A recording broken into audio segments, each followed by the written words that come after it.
Après près de 3 semaines d'aventure dans Koh Lanta, le feu sacré, Martin a été contraint de tirer sa révérence, suite à une blessure sur le jeu de confort. Un départ très douloureux pour le fromager suisse, qui s'est confié à Voici. FR sur cette fin d'aventure amère. Ce mardi 28 mars, dans Koh Lanta, le feu sacré, l'équipe des jaunes a perdu un soldat en la personne de Martin, qui a dû quitter l'aventure après une entorse à la cheville. Abattu par cette décision médicale qui a mis fin à son rêve, le jeune fromager suisse, qui aura marqué les téléspectateurs au fil des épisodes, s'est confié à Voici. FR sur son aventure et le choc de son départ.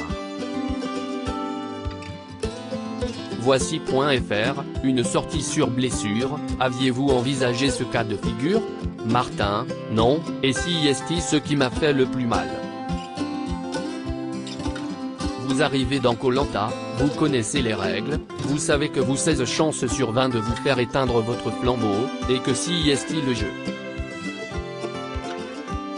Chaque jour passé est un jour de plus dans l'aventure.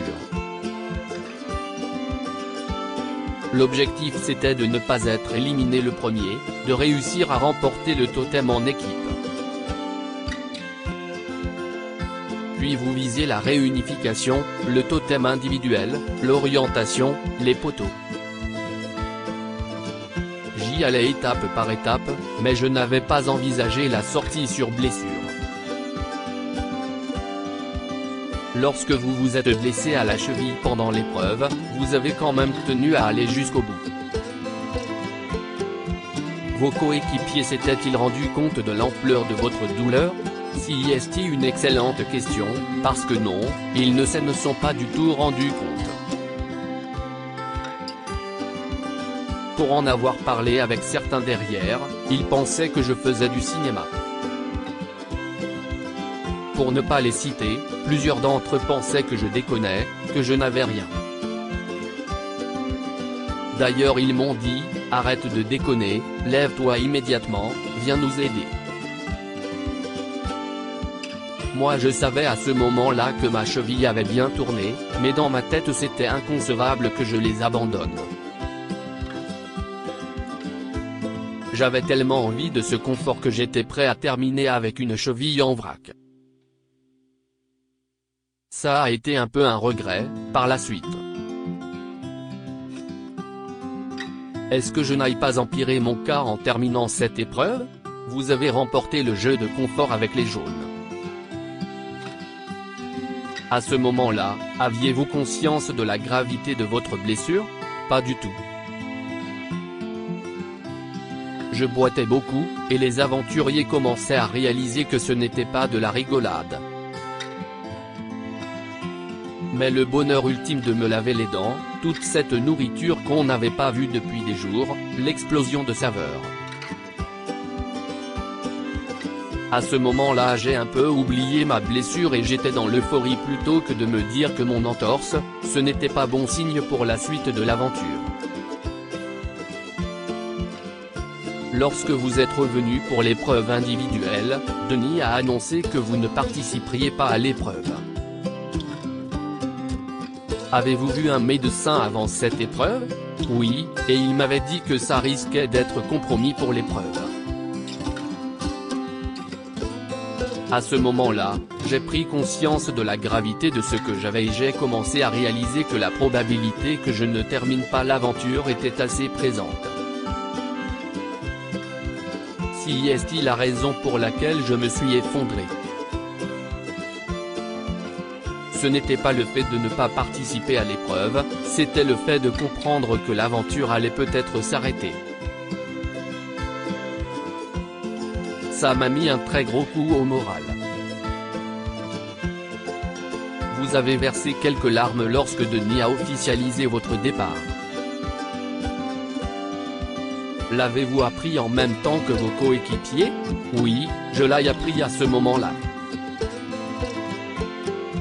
Je voyais le médecin régulièrement mais il ne me disait pas que c'était grave. Je voyais que ma cheville était bleue mais je me disais qu'il y avait une possibilité que je continue si ce n'était pas des épreuves où il fallait courir. Sur le camp j'avais un peu baissé les bras, mais tant qu'on ne vous le dit pas, vous ne réalisez pas. Quand Denis me l'a annoncé, je l'ai appris en même temps que les autres. Je ne le souhaite à personne. En rentrant, il a fallu 3 semaines avant que ma cheville se rétablisse. Vous qui avez été contraint d'abandonner, comprenez-vous l'abandon de Benjamin la semaine dernière, qui n'avait plus de motivation? Benjamin n'était plus dans le jeu. Il nous avait dit avant de faire les radeaux qu'il abandonnerait, donc nous étions au courant. Je lui ai parlé je ne sais pas combien de fois en essayant de le garder, de le remotiver, mais d'un autre côté, ça permet aussi aux téléspectateurs de se rendre compte de la difficulté de Koh Lanta. On est très vite jugé par des gens qui sont en train de manger des pop-corn sur leur canapé devant l'émission, mais si est-ce très dur. Moi aussi ça m'a traversé l'esprit un instant, de me dire qu'est-ce ce que je fous là, quand on se prend des nuits pluvieuses. J'y ai pensé mais jamais je n'aurais franchi le pas. Si estime ma personnalité, je ne peux pas juger celle de Benjamin. Je le comprends, mais je ne le conçois pas. Je n'ai jamais été intégré dans la nouvelle équipe jaune. Revenons sur votre aventure. Après la réformation des équipes, vous vous êtes retrouvé dans une équipe avec une majorité d'anciens jaunes. Les anciennes couleurs étaient-elles présentes dans les têtes? Complètement. Je n'ai jamais été intégré dans cette équipe. Ils avaient beau nous dire que c'était chez nous, c'était du bullshit. On n'a jamais été chez nous. Quand on s'asseyait à un endroit qui était l'habitude de Grace ou de quelqu'un d'autre, on nous faisait vite comprendre que ce n'était pas là qu'on devait s'asseoir. La seule façon d'avancer, c'était de gagner les épreuves. Vous avez beaucoup agacé Grace à cause de cette phrase que vous répétiez beaucoup, « Hey les gars ». Aviez-vous réalisé que vous l'agaciez sur le moment? En avez-vous discuté avec elle depuis? Je n'avais absolument pas conscience que je l'agaçais. J'avais totalement conscience qu'il n'était pas content des nouvelles équipes, mais de là à savoir que j'agaçais autant pour un tic verbal. Il y a bien pire dans la vie. Pendant la diffusion, elle m'a envoyé des messages, on en a rigolé, je ne lui en tiens absolument pas rigueur.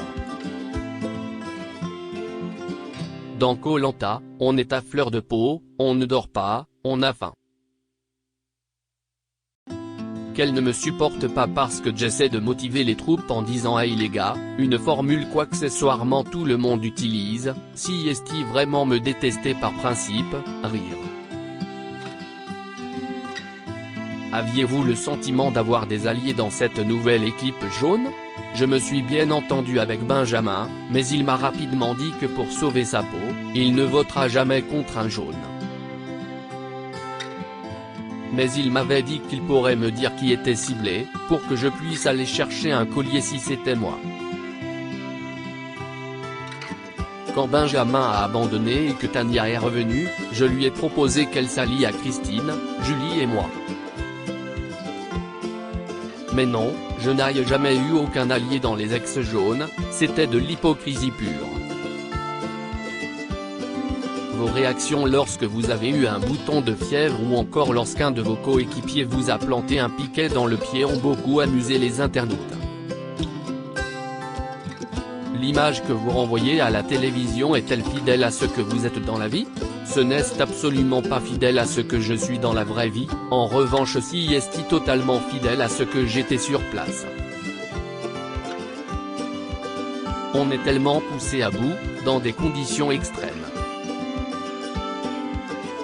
Quand je vois la façon dont je réagis quand j'ai un bouton de fièvre, j'ai envie de me tabasser, rire. Sauf que ça joue énormément sur le moral. Ça fait super mal, ça lance. Ils ont voulu montrer ce passage, je ne peux pas leur en vouloir, je l'ai dit. Si on me charrie, tant pis. J'ai de l'autodérision. Lisez-vous les commentaires sur les réseaux sociaux? Non, j'essaie d'éviter car je pense qu'il y a des commentaires sympas mais beaucoup qui ne le sont pas.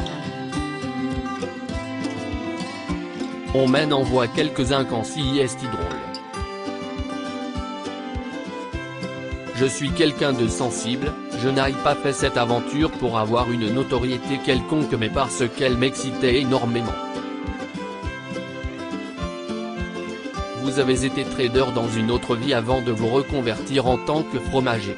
Comment expliquez-vous ce virage à 180 degrés? J'ai réalisé un rêve d'enfant.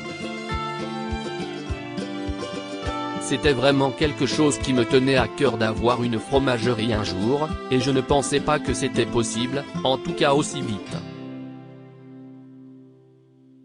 J'ai eu une opportunité en or de pouvoir le faire, il y a 4 ans. Si je ne l'avais pas fait à ce moment-là, je ne l'aurais jamais fait. J'ai ouvert ma première boutique en parallèle de mon métier de trader. J'étais trader la semaine, fromager le week-end. Au moment du Covid, je me suis rendu compte que c'était exactement ce que je voulais faire. Je me suis assis sur un salaire très confortable pour ne quasiment pas me verser de salaire pendant près de 2 ans et demi. Mais j'étais l'homme le plus heureux du monde, et je le suis toujours d'ailleurs. Je me réveille le matin, j'ai la chance de travailler pour moi, de rencontrer des personnes formidables, passionnées par leur métier. Pour conclure sur cette aventure, quels aventuriers souhaitez-vous voir aller le plus loin? Julie, ma pote d'aventure, et Esteban, car je m'entendais très bien avec lui.